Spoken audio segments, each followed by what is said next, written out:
வணக்கம். நான் ராஜ்குமார் கதிர்வேல். செபியில் பதிவு பெற்ற பங்கு ஆலோசகர் கிடையாது. இங்கு பகிரப்படும் தகவல்கள் அனைத்தும் கற்றலின் நோக்கத்திற்காக மட்டுமே. இதனை அடிப்படையாக வைத்து எந்த முதலீட்டு முடிவுகளையும் நீங்கள் எடுக்க வேண்டாம் என கேட்டுக்கொள்கிறேன்.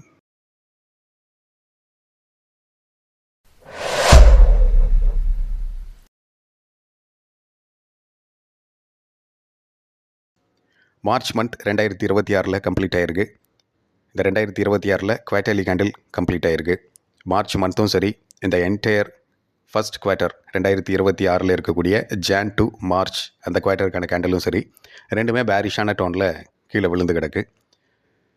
ஸோ இப்போ நம்மளுடைய ஸ்டாக் மார்க்கெட் பாட்டம் அவுட் ஆயிடுச்சா அல்லது பாட்டம் அவுட் ஃபேஸ்க்கு பக்கத்தில் வந்திருக்கா, இது எந்த இடத்துலேருந்து திரும்புறதுக்கான சாத்தியக்கூறுகள் இருக்குது, அண்ட் எஃப்ஐஸுடைய அக்ரெசிவ் செல்லிங் கண்டினியூ ஆகுமா, இல்லை அவங்க பையிங் ஸ்ப்ரீ அப்படிங்கிற மாதிரி அந்த நேச்சருக்குள்ளே உள்ளே வரப்போகிறாங்களா அப்படிங்கிற மாதிரியான ஒரு அனாலிசிஸ் இந்த வீடியோவில் பார்க்கலாம்.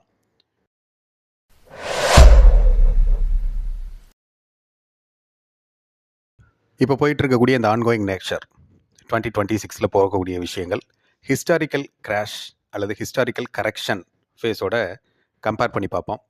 இந்த என்டையர் ஹிஸ்ட்ரியில், நிஃப்டியோட ஹிஸ்ட்ரியில் 2020 என்ன நடந்துச்சு, 2008 அண்ட் 2011, 12 இந்த மாதிரியான 2015 அண்ட் 16 சைனாவில் போன எக்கனாமிக் ஸ்லோடவுன் அதெல்லாம் குளோபல் மார்க்கெட்டில் எப்படி ரிஃப்ளெக்ட் ஆச்சு அப்படிங்கிறத ஹிஸ்டாரிக்கல் டேட்டாவோட நம்ம கம்பேர் பண்ணி பார்ப்போம். The current Indian market behaviour 2025-2026 versus historical crashes or correction அப்படிங்கிறதுல பார்க்கலாம். கரண்ட் மார்க்கெட் நேச்சர் ப்ரெசண்ட்டாக எப்படி இருக்குது, எப்படி நம்ம பார்க்குறோம். நிஃப்டியை பொறுத்த வரைக்கும் ஏடிஹெச்லேருந்து 15.51% கீழே விழுந்திருக்கு. கரெக்ஷன் ஃபேஸில் இருக்குது. 20% வரைக்கும் வரும்பொழுது அதை கரெக்ஷன் ஃபேஸ் அப்படிம்போம். 20%க்கு மேலே போகுது அப்படின்னா அதை கிராஷ் அப்படின்னு சொல்லுவோம். ஸோ அஃபிஷியலாக இது கிராஷ் அப்படிங்கிறதுக்குள்ளே இன்னும் போகலை, சரிங்களா. ஏடிஹெச் 26,373, ரீசெண்டாக கொடுத்துருந்த லோ 22,283. அப்போது இது ரெண்டுக்கும் இடையில் இருக்கக்கூடிய அந்த டிஃப்ரென்ஸ் 15.51% அப்படிங்கிறத பார்க்குறோம். ஆல்மோஸ்ட் 4,090 பாயிண்ட்ஸை நிஃப்டி அதோடைய உச்சத்திலிருந்து இழந்திருக்கு.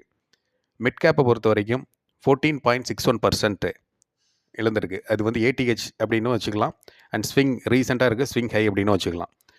ஸ்மால் கேப்பை பொறுத்த வரைக்கும் 19.3% அப்படிங்கிற அளவுக்கு இந்த ரீசெண்ட் ஸ்விங் ஹைலேருந்து இழந்திருக்கு. ஏடிஹெச்லேருந்து பார்த்தா இன்னும் கொஞ்சம் அதிகமாகவே இருக்கும். ஏன்னா ஜூலை 2025 அது ஏடிஹெச்லாம் பார்த்துச்சு. ரீசெண்ட் ஸ்விங் ஹைலேருந்து பார்க்கும்போது 19.3% கரெக்ஷன் அப்படிங்கிறது பார்க்க முடியுது. ஸோ ஆல்மோஸ்ட் இந்த மிட் கேப்பும் ஸ்மால் கேப்பும் ஒரு 15% 20% அப்படிங்கிறத பார்க்குறோம். Deeper then Nifty large index, large cap இண்டெக்ஸை காட்டிலும் உங்களுக்கு கொஞ்சம் டீப்பாக இருக்குது அப்படிங்கிறது பார்க்க முடியுது. ஜென்ரலாகவே ஒரு புல் மார்க்கெட் ஸ்டார்ட் ஆகுதுன்னா பையிங் எங்கே ஸ்டார்ட் ஆகும் அப்படின்னா ஸ்மால் கேப் அண்ட் மிட் கேப்பில் ஸ்டார்ட் ஆகும். அது லார்ஜ் கேப்க்கு எக்ஸ்பேண்ட் ஆகும். அதே போல் ஒரு கரெக்ஷன் அல்லது ஒரு கிராஷ் அப்படிங்கிற ஒரு என்விரான்மெண்ட்டுக்குள்ளே மார்க்கெட் உள்ளே என்ட்ரு ஆகுது அப்படின்னா இனிஷியலாக ஸ்மால் கேப் அண்டு மிட் கேப்பில் ஸ்டார்ட் ஆகும் அந்த இது. அதுக்கடுத்து அது லார்ஜ் கேப்பில் ரிஃப்ளெக்ட் ஆக ஆரம்பிக்கும். லார்ஜ் கேப் ஒரு ப்ராடர் வியூவை கொடுத்துக்கிட்டே இருக்கும். So small cap and mid கேப்பில் இருக்கக்கூடிய இன்வெஸ்டர்ஸ்க்கு அது ஹோப்பை கொடுத்துட்டே இருக்கும், மேலே வந்துரும்ட்டு. பட் ஃபஸ்ட்டு அவங்க முடிச்சு கட்டுறது small cap and mid cap. அதுக்கப்புறம் தான் லார்ஜ் கேப்பில் வருவாங்க. திரும்ப உங்களுக்கு ரெக்கவரி ஆகும் பொழுதும் உங்களுக்கு இதே மாதிரியான ஃபேஸில் தான் வரும். So small cap and mid கேப்பை நீங்கள் கமிங் டேஸில் ஒரு இண்டிகேட்டராக நீங்கள் எடுத்துக்கலாம். அதில் முக்கியமாக குவாலிட்டியாக இருக்கக்கூடிய ஸ்டாக்ஸில் பையிங் உள்ளே வருது அப்படின்னா எஃப்ஐஐஸ் உள்ளே வராங்க அப்படிங்கிறது தெரிஞ்சுக்க முடியும் நம்மளால். ஈவன் எஃப்ஐஐஸ் அண்ட் ஈவன் இந்த smart investors and pro investors, big players இவங்களாம் உள்ளே வராங்க அப்படிங்கிறது நீங்கள் தெரிஞ்சுக்கலாம். அண்டு இப்போ போகக்கூடிய அந்த நேச்சருக்கு எஃப்ஐஐஸ் உடைய செல்லிங் ஒரு ரீசன். ஆல்மோஸ்ட் 1,70,000 crores வரைக்கும் இந்த இயரில் ஜஸ்ட் 3 months தான் கம்ப்ளீட் ஆகிருக்கு. 1,70,000 crores வரைக்கும் அவங்க செல் பண்ணியிருக்காங்க, சரிங்களா. இது சிங்கிள் குவார்ட்டரில் இவ்வளோ ஹெவியாக அவங்க செல் பண்ணியிருக்கிறது அப்படிங்கிறது கவனத்தில் வைக்க வேண்டிய விஷயமா இருக்குது. And global macro pressure, interest rate ஒரு பக்கம் பிரச்சனைகளை கொடுக்குது, அன்எம்ப்ளாய்மெண்ட் ரேட் ஒரு பக்கம் இருக்குது. மேஜராக இருக்கிறது interest rate and oil, crude oil, black gold அப்படின்னு சொல்லக்கூடிய க்ரூட் ஆயில். அண்ட் இதுக்கு மூல காரணமாக இருக்கக்கூடிய சோர்ஸ் ஜியோ பாலிட்டிக்ஸ், அந்த ஆன்கோயிங் ஈரான் வார் அப்படிங்கிறது தான். அடுத்து இப்போ ப்ரெசண்ட்டாக பார்க்கும் பொழுது இந்த வேல்யூஷன் ஒரு கூல் ஆஃப் அப்படிங்கிற மாதிரியான சுச்சுவேஷனுக்கு வருது. Expensive pull run expensive pull run in the sense 2025 ஜூலையில் 21,743 லோ வந்து ஃப்ரேம் பண்ணுது நிஃப்டி. அதுக்கப்புறம் ஏடிஹெச் வந்து கொடுக்குது, ப்ரீவியஸ் ஏடிஹெச்சை பிரேக் பண்ணி 26,277. அந்த இடம் வந்துட்டு ஒரு ஸ்மார்ட்டான டிஸ்ட்ரிபியூஷன் அண்ட் சப்ளை ஜோன். அது அந்த 26,200லேருந்து 300 அப்படிங்கிற ஜோனே வந்து ஒரு டிஸ்ட்ரிபியூஷன் ஜோன்.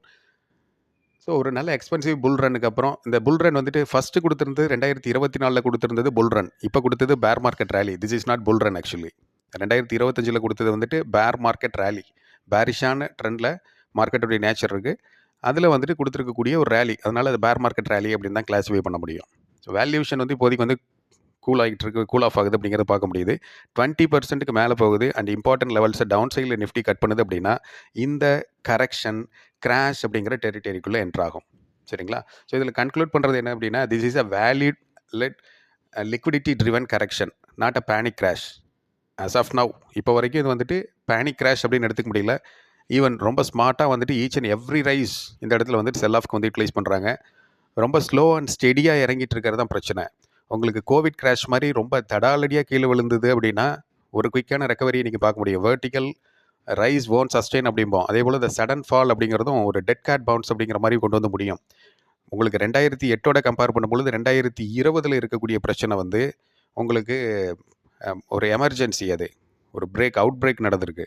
அப்போ என்னாச்சு அப்படின்னா குயிக்காக கீழே விழுது மார்ச்லேயே வந்துட்டு உங்களுக்கு ஒரு லோ ஃப்ரேம் பண்ணுது. அதுக்கப்புறம் வந்துட்டு திரும்ப ஏப்ரல் 7 வந்துட்டு ஓவர் சோல்டு ஜோன்லேருந்து வெளியே வருது. த quick fall and quick recovery ஒரு ஆப்பர்ச்சுனிட்டி அந்த இடத்துல பயன்படுத்தப்பட்டது. ஆனால் 2008 நடந்தது கம்பேர் பண்ணுறீங்க அப்படின்னா அது ப்ரோலாங்காக வந்துட்டு ஒரு 4 மந்த்ஸுக்கு நீடிச்சிருந்தது. ஏன்னா அது எக்கானாமிக் ஆக்டிவிட்டியோடைய ரிலவன்ஸாக இருக்கக்கூடியது. இப்போ ப்ரெசென்ட்டாக போயிட்டு இருக்கக்கூடிய இந்த நேச்சர் ஜியோ பொலிட்டிக்கல் டென்ஷன், வார், அந்த மாதிரியான நேச்சர்னால மார்க்கெட் கரெக்ஷனை ஃபால் பண்ணுது. க்ரூட் ஆயில் வந்துட்டு ஷாக்கை கொடுத்துட்ருக்கு, அதனால ஃபால் ஆகுது. ஆனால் இதோடைய கான்சிக்வன்சஸ் வந்து எக்கனாமிக்கில் பேசிக்ஸில் வந்துட்டு பிரச்சனைகளை கொடுக்கும். இந்த பிரச்சனைகள் ஷார்ட் அவுட் ஆகாத போது உங்களுக்கு என்ன ஆக போகுது, எக்கானமியில் வந்துட்டு slow down, unemployment rate and rate of interest வந்துட்டு பிரச்சனைகள் வருது. அந்த இடத்துல பாண்ட் ஈல்டு வந்து ஷூட் அப் ஆகுது, டாலர் இண்டெக்ஸ் வந்து ஷூட் அப் ஆகுது, மற்ற கரன்சிஸ் வந்து டிப்ரிஷியேட் ஆகுது. இதெல்லாம் வந்துட்டு ப்ரோலாங்காக வந்துட்டு எக்கானமியில் இருக்கக்கூடிய பிரச்சனைகள் லைக் 2028. ஸோ 2026 2020 மாறப்போகுதா, அல்லது 2008 மாறப்போகுதா, அல்லது 2026 மைனர் கரெக்ஷன்ஸ் கொடுத்துருந்த மாதிரி கொடுத்துட்டு இங்கேருந்து ரெக்கவரி ஆக போகுதா அப்படிங்கிற கொஸ்டின் தான். மொத்தம் 3 விஷயம் தான் இந்த இடத்துல ஃபர்தராக நம்ம பார்க்க முடியும். பாட்டம் அவுட் அப்படிங்கிறது ஒன்று, மைனர் கரெக்ஷன் அப் டு 20% வரைக்கும் கொடுத்துட்டு நிஃப்டி ரெக்கவரி ஆகலாம். சரிங்களா? அப்படி இல்லைன்னா குயிக் ஃபால் அப்படிங்கிற மாதிரி பார்க்க முடியுதா? 2020 ரிசம்பிள் ஆகலை. ஏன்னா இங்கே வந்துட்டு குயிக்கான ஃபால் அப்படிங்கிறது வந்துட்டு உங்களுக்கு பிப்ரவரி 2 ஆரம்பிச்சிருக்கு, இப்போ வந்துட்டு மார்ச் 30 முடிஞ்சிருச்சு. சரிங்களா? உங்களுக்கு 2020 பிப்ரவரி ஃபர்ஸ்ட் வீக்கில் தான் ஸ்டார்ட் ஆகுது கரெக்ஷன். மார்ச் மிட்டில் வந்துட்டு பாட்டம் பார்க்குது, மார்ச் எண்டில் வந்து பாட்டம் பார்க்குது. அண்டு ஏப்ரல் ஃபர்ஸ்ட் வீக்கில் வந்து ஓவர் சோல்டு ஜோன்லேருந்து மேலே வெளியே வருது. பட் இங்கே போகக்கூடிய நேச்சர் ஒரு 60% 2008 செனாரியோவை மேட்ச் பண்ணுது, ஒரு 40% வந்து 2020 செனாரியோவை மேட்ச் பண்ணுது. 2025 ஒரு செனாரியோ இருக்குது, அதுதான் 21,743 எஸ்கலேட் ஆனது.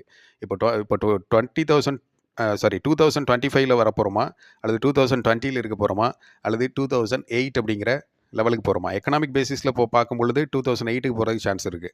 சரிங்களா?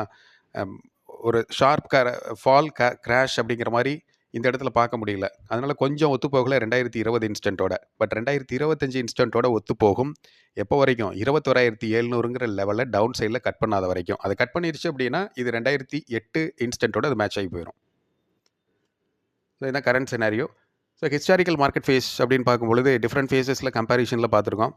மொத்தம் 3 கேஸ் இருக்குது. ஒன்று மைல்டு புல் மார்க்கெட்டில் இருக்கக்கூடிய கரெக்ஷன், 2வது மாடரேட் கரெக்ஷன்ஸ் எந்த மாதிரி இருக்கும், 3வது மேஜர் கிராஷ் சிஸ்டமிக் பேனிக் அப்படின்னா எந்த மாதிரி இருக்கும் அப்படின்னு 3 இதில் நம்ம பார்த்துருக்கோம். ஃபர்ஸ்ட் வந்து மைல்டு புல் மார்க்கெட் கரெக்ஷன்ஸ் இப்போ போயிட்டு இருக்கிறது மோஸ்ட் சிமிலர் டு நவ் அப்படிங்கிற மாதிரி நம்ம பார்க்க முடியுது. இப்போ எப்படி போயிட்டு இருக்கோ அதுக்கு ஈக்குவலாக இருக்க மாதிரி இருக்குது. ஏன்னா இதுக்கப்புறம் இது எக்ஸ்பேண்ட் ஆகிறத பேஸ் பண்ணி தான் அது வந்துட்டு பேனிக் கிராஷா இல்லை வந்துட்டு இதுக்கு அடுத்து இருக்கக்கூடிய மாடரேட் கரெக்ஷனா அப்படிங்கிறத, ஸ்ட்ரெஸ் ஃபேஸ்ன்னு சொல்லுவோம் அது அப்படிங்கிறத நம்ம பார்க்க முடியும். இந்த மைல்டு புல் மார்க்கெட் கரெக்ஷன் அப்படிங்கிறது வந்து எந்தெந்த இன்ஸ்டன்ஸ்ல எல்லாம் நடந்திருக்குன்னா 2016 நடந்திருக்கு. 2016 சைனா வந்துட்டு அங்கே கன்சப்ஷன் குறையுது, அவங்க ஸ்லோ டவுன் ஆகுது, எக்கனாமிக் ஸ்லோ டவுன். அவங்க வந்து குளோபல் மார்க்கெட்டுடைய பேக் அண்ட் ஃபேக்ட்ரின்னு சொல்லுவோம் அவங்கள. சரிங்களா? ஒரு மிகப்பெரிய பேக் அண்ட் ஃபேக்ட்ரி அப்படின்னா அது சைனா. அவங்களுடைய எக்ஸ்போர்ட் குறையுது அப்படின்னா குளோபல் கன்சம்ஷனே குறையுதுன்னு அர்த்தம். 2016 அந்த இன்சிடென்ட் நடந்துச்சு. அண்ட் 2018 அதுலேயும் வந்துட்டு எக்கனாமிக் இஷ்யூஸில் மைல்டு அது. 2022 இது வந்து ரஷ்யா அண்ட் உக்ரைன் வார், அதுக்கப்புறம் வந்த விஷயங்கள். 2024 பார்த்தது வந்துட்டு ஆல்மோஸ்ட் நம்ம வந்து 26,277 21,743. ஈவன் அதையும் வந்துட்டு மைல்டு புல் மார்க்கெட் கரெக்ஷன் இப்போ இருக்கிறதுல எடுத்துக்க முடியுது. பட் 2024 வந்து ஒரு டவுட்ஃபுல் தான். சரிங்களா? இதில் மேக்ஸிமம் வந்து உங்களுக்கு எவ்வளோ ஃபால் இருக்க சான்ஸ் இருக்குது? 10 to 20% அப்படிங்கிறது. இப்போ ப்ரெசென்ட்டாக 15.51% இருக்குது நிஃப்டியுடைய கரெக்ஷன் ஏடிஹெச்லேருந்து. 20%க்கு எக்ஸிட் ஆகும்பொழுது தான் உங்களுக்கு வந்து கிராஷ் அப்படிங்கிறதுக்கு போகும். இதோடைய டியூரேஷன் 3 to 6 months. 2020லையும் ஆல்மோஸ்ட் வந்துட்டு அப் டு 3 months அப்படிங்கிற மாதிரி இருந்துச்சு. அண்ட் 2008 வந்துட்டு மோர் தென் 4 months, அரௌண்ட் 4 months அப்படிங்கிற மாதிரி இருந்துச்சு. ஸோ 3 to 6 months அப்படிங்கிறது இந்த ஃபேஸ் இருக்கும். ரெக்கவரி வந்து ரொம்ப ஃபாஸ்ட்டாக இருக்கும். ரெக்கவரி ஃபாஸ்ட் அப்படின்னு பார்த்தீங்கன்னா 6 to 12 months அப்படிங்கிற ரேஞ்சில் ஒரு 6லேருந்து 12 மாதத்தில் வந்துட்டு இதாகும். ஸோ ஜூனுக்குள்ளே அல்லது ஜூலை ஃபஸ்ட்டு 10 daysல 15 daysல வந்துட்டு ஒரு பாட்டம் பார்க்குது அப்படின்னா, அதுலேருந்து ஒரு 6 months அப்படின்னா 2027 திரும்ப உங்களுக்கு ஒரு consolidation phase and recovery and consolidation இந்த மாதிரி fast forward and rest and forward அப்படிங்கிற மாதிரி போகிறதுக்கு சான்சஸ் இருக்குது. ஸோ டிப்பிக்கல் நிஃப்டி கரெக்ஷன் 14%லேருந்து 20% டேட்டா சொல்லக்கூடியது. இது வந்து ரொம்ப ஃப்ரீக்வெண்ட்டாக நடக்கக்கூடிய விஷயம். இப்போ போகிறதுக்கு வந்துட்டு மேட்ச் பண்ணி பார்க்க முடியுது அஸ் ஆஃப் நவ். அடுத்து மாட்ரேட் கரெக்ஷனில் போகும்பொழுது ஸ்ட்ரெஸ் ஃபேஸ்ன்னு சொல்லுவோம். இந்த ஸ்ட்ரெஸ் ஃபேஸில் போகும்பொழுது இதுக்கு எங்கெல்லாம் நடந்திருக்குன்னா 2011 யூரோ கிரைசிஸ், யூரோ ஜோனில் நடந்த கிரைசிஸ் அண்ட் 2015 நடந்த சைனா ஸ்கேர். இது ரெண்டுமே வந்துட்டு மாட்ரேட் கரெக்ஷன் அப்படிங்கிற மாதிரி சொல்ல முடியுது. ஃபால் வந்து 20%லேருந்து 35%. ஸோ அஃபிஷியலாக கிராஷ் அப்படிங்கிற டெரிட்டரியில் என்ட்ரு ஆகுது. டியூரேஷன் வந்து 6 to 12 months. ரெக்கவரி வந்து 1 to 2 years பக்கமாக எடுத்துக்குது திரும்ப வந்து ரெக்கவரி ஆகிறதுக்கு. ப்ரெசென்ட்டாக இருக்கக்கூடிய டேட்டா வச்சு பார்க்கும்பொழுது most common correction type 42% of cases அப்படிங்கிற மாதிரி பார்க்க முடியுது. Mid caps usually fall more than large கேப்பை காட்டில் மிட் கேப் வந்து அதிகமாக ஃபால் ஆகும் அப்படின்றது. இப்போ பார்த்தீங்கன்னா ஸ்மால் கேப் தான் அதிகமாக வந்துட்டு ஃபால் ஆகிருக்கு comparatively. So current market is nearing this zone. இந்த ஜோன்கிட்ட வந்துட்டு இப்போ பக்கத்தில் வந்திருக்கு அப்படிங்கிற மாதிரி பார்க்க முடியுது. ஸ்ட்ரெஸ் ஃபேஸ் அப்படிங்கிற அந்த ஜோனுக்குள்ளே வந்திருக்கு அப்படிங்கிற மாதிரி பார்க்க முடியுது. அண்டு ஹிஸ்டாரிக்கல் மார்க்கெட் ஃபேஸஸில் மேஜர் கிராஷஸ், சிஸ்டமிக் பேனிக்னு சொல்லுவோம். இது ஸ்ட்ரெஸ் ஃபேஸு, இது வந்து சிஸ்டமிக் பேனிக்கு. 2008 சொல்லுவோம். அந்த 2008க்கு போகுதா, 2020க்கு போகுதா, 2025க்கு போகுதா? So global financial crisis, Covid 2020 அதை அடுத்த லெவலில் சொல்கிறோம். இதோடைய ஃபால் வந்து 35%லேருந்து 60% அப்படிங்கிற மாதிரி இருக்கும். கோவிட் டைமில் வந்து உங்களுக்கு 38% வந்துட்டு கிராஷை பார்த்துச்சு நிஃப்டி. 2008 வந்து உங்களுக்கு ஆல்மோஸ்ட் வந்துட்டு அரௌண்ட் 50 to 60% அப்படிங்கிற அளவுக்கே அது வந்து ஃபாலை பார்த்துச்சு. ஃபால் இன் தி சென்ஸ் கிராஷை பார்த்துச்சு, டீப்பர் கிராஷ். ஸோ இதோடைய ஸ்பீடு வந்து பார்த்தீங்கன்னா வெரி ஃபாஸ்ட்டு, ரொம்ப ஃபாஸ்ட்டாக இருக்கும். கம்பேரிட்டிவ்லி 2020 வந்துட்டு ரொம்ப அதிகம் அதோடைய ஃபாஸ்ட்டு. ரெக்கவரி வந்து 2008 ரொம்ப ஸ்லோவாக எடுத்துக்கிச்சு, 2லேருந்து 3 வருஷம் எடுத்துக்கிச்சு. 2020 ஃபாஸ்டஸ்ட் எவர் ரெக்கவரி, ஃபியூ மந்த்ஸில் வந்துட்டு ரெக்கவரி பார்த்துச்சு. குதிரை மாதிரி டக்குன்னு எழுந்தாங்க அந்த இடத்துல இருந்து. ஸோ 2020 டேட்டா பார்க்கும்பொழுது 38% ஃபால். 2008 பார்க்கும்போது ஆல்மோஸ்ட் அரவுண்ட் 60% கிராஷ் அப்படிங்கிற மாதிரி பார்க்குறோம். Severe crashes happen once every 7 to 10 years. 7 வருஷத்துலேருந்து 10 வருஷத்துக்குள்ளே ஒரு சிவியர் கிராஷஸ் வந்து மார்க்கெட் ஃபேஸ் பண்ணுது. கரண்ட் மார்க்கெட் செனரியோஸோட கம்பேர் பண்ணும்போது அது இந்த லெவலுக்கு இன்னும் ஈக்குவலாக இன்னும் க்ளோஸில் வரல அப்படிங்கிற மாதிரி பார்க்க முடியுது. பட் அபவுட் டு என்டர் அப்படிங்கிற மாதிரி அந்த இடத்துல நம்ம பார்க்குறோம். அபவுட் டு என்டர், பட் இன்னும் நடக்கலை அப்படிங்கிறது தான். எட்ஜில் நிற்கிது இப்போதைக்கு மார்க்கெட். அடுத்து மோஸ்ட் இம்பார்ட்டன்ட் இன்சைட்ஸ் அப்படின்னு பார்க்கும்பொழுது இந்த கரெக்ஷன் ஃபேஸ் அண்ட் கிராஷ் இந்த மாதிரி செனரியோக்கு போகிறதுக்கு முன்னாடி மார்க்கெட்டில் எப்படி இருக்குன்னா, ஃபர்ஸ்ட் வந்து ஒரு யூஃபோரியா கிரியேட் ஆகும். உச்சத்தில் இருக்கும்பொழுது ஏடிஹெச்சில் ஓவர் வேல்யூஷன் வரும். அப்புறம் கரெக்ஷன், இப்போ நம்ம பார்த்துட்டு இருக்கிறது கரெக்ஷன். அதுக்கப்புறம் கன்சாலிடேஷன். சரிங்களா? அந்த கரெக்ஷன் வந்துட்டு அடுத்து என்ன மாதிரி பேன் அவுட் ஆகுது, கிராஷ் அப்படிங்கிற மாதிரி பேன் அவுட் ஆகுதா, விச் மீன்ஸ் 20%க்கு மேலே போகுதுன்னா தட் இஸ் கிராஷ். ஸோ கரெக்ஷனில் வந்துட்டு ஒரு லேயர் இன்னொன்று வருது, அது வந்து என்னது, கிராஷ் அப்படிங்கிறது. அண்ட் தேர்ட் ஸ்டேஜ் வந்து கன்சாலிடேஷன். நெக்ஸ்ட் வந்துட்டு ரேலி ஆர் கிராஷ் ட்ரிகர், ரெண்டுமே நடக்கிறதுக்கு சான்சஸ் இருக்குது. ஒன்று ரெக்கவரி ரேலி, அல்லது வந்துட்டு ரெக்கவரி அண்ட் ப்ரோலாங்டு ரெக்கவரினே வச்சுக்கலாம், அது ஒரு ரேலி இருக்கும். அப்படி இல்லை அப்படின்னா இந்த கன்சல்டேஷனுக்கு அப்புறமும் கரெக்ஷன்லேருந்து உங்களுக்கு கிராஷுக்கு போக சான்ஸ் இருக்குது. கரெக்ஷன்லேருந்து கன்சல்டேஷன் போக சான்ஸ் இருக்குது. கன்சல்டேஷன் போகுது அப்படிங்கும்போது ஃபர்தராக அது வந்து எங்கே முடியுது, ஒன்று ஒரு ரிலீஃப் இல்லை, ப்ரோலாங்டு ரெக்கவரி ஒன்று, ஆர்எல்ஸ் ஃபர்தராக ஒரு கிராஷ் ட்ரிகர் அப்படிங்கிற மாதிரி தான் நடக்கும். ஸோ இப்போ நம்ம ஸ்டேஜ் 2ல் இருக்கோம். We are in stage 2, which means correction ஃபேஸில் இப்போதைக்கு இருக்குது. அப் டு 20% அப்படிங்கும்போது 26,373 வந்துட்டு 1% வந்து 267 பாயிண்ட்ஸு, 10% வந்து 2,670 பாயிண்ட்ஸு. அப்போ 20% வந்து உங்களுக்கு எவ்வளோ வருது? 5,000, 5,200, 5,340 பாயிண்ட்ஸ் பக்கமாக வருது. 5,340 பாயிண்ட்ஸ் அப்படின்னா 26,000ல் 5,000 போயிடுது. 21,000. 21,000ல் 340 பாயிண்ட்ஸ், 350 பாயிண்ட்ஸ் அப்படின்னா ஆல்மோஸ்ட் 20,650 அப்படிங்கிற அந்த லெவல். 20,650க்கு கீழே பார்க்கும்பொழுது அது ஃபிபோனச்சியில் ஒரு முக்கியமான நம்பராகவும் இருக்குது. அதுக்கு கீழே கேப் ஒன்று இருக்குது. 20,510லேருந்து 20,272 அப்படிங்கிற ஒரு லெவல் இருக்குது. ஸோ அந்த கேப்பை ஃபில் பண்ணுது அப்படின்னா இருக்கிறதுலே நிஃப்டியுடைய என்டையர் ஹிஸ்ட்ரியே மேஜர் கேப் அப்படின்னு அதுதான். ஆல்மோஸ்ட் ஒரு 200லேருந்து 230 பாயிண்ட்ஸ் கேப் வச்சுருக்கக்கூடிய ஒரு ஜோன். அதுக்கு கீழே இருக்கக்கூடிய செகண்டரி கேப் அப்படின்னு பார்த்தீங்கன்னா 19,400 லெவலில் ஒரு கேப் இருக்குது. ஒரு 100, 120 பாயிண்ட்ஸ் கேப் இருக்கக்கூடியது. மற்றதெல்லாம் மீகராக ஒரு 80 பாயிண்ட்ஸ், 70 பாயிண்ட்ஸ் அண்ட் 30 பாயிண்ட்ஸ் அப்படிங்கிற மாதிரியான நெக்லிஜிபிள் கேப் இருக்குது.